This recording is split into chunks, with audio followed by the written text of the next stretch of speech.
And we met Sarah Baartman, a young woman of the Khoikhoi people, taken from her homeland in South Africa and brought to Europe under false promises. But what happened when she arrived in London was far worse than she could have ever imagined. This is the next chapter in her story. A story of exploitation, survival, and the cruel gaze of a world that refused to see her humanity. Welcome back to Echoes of Africa.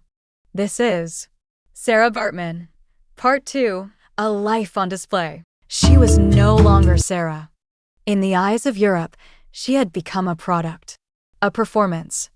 They called her the Hottentot Venus, a name that stripped her of her humanity and turned her into a myth. London, 1810.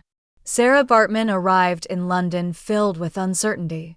Promised opportunity, she was instead thrust into the spotlight not as a star, but as a specimen. Crowds paid to stare at her. Posters called her exotic.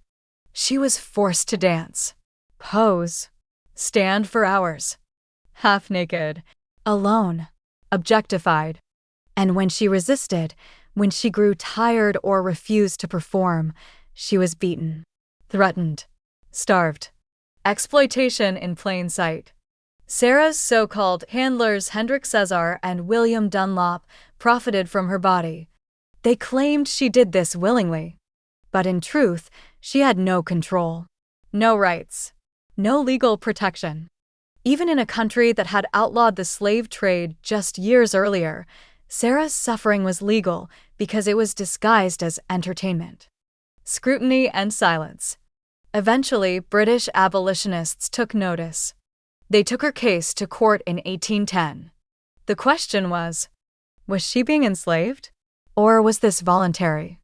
With Sarah present in the courtroom, frightened, coached, and in a foreign land, the court ruled against her freedom.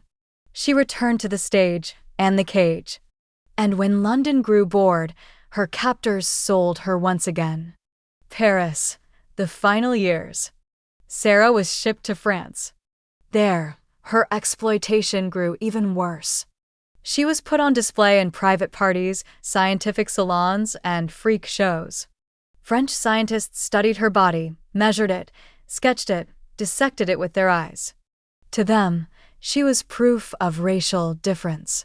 A tool for pseudoscience. A body to be examined, not a person to be protected. The end of her life. In 1815, at only 25 years old, Sarah Baartman died in poverty. Alone, far from home, forgotten by the world that had consumed her. But even in death, they would not let her rest. Her body was dissected, her brain and genitals preserved in jars. Her skeleton displayed in the Musée d'Homme in Paris for over 150 years. She came to Europe as a woman. She died as a symbol of Europe's cruelty. But Sarah Baartman's story would not end there. Clapperboard coming soon. Part 3. Sarah Baartman's return home, a fight for dignity. Subscribe to Echoes of Africa to help us continue sharing the untold voices of African history. Like, comment, share to honor Sarah and others like her.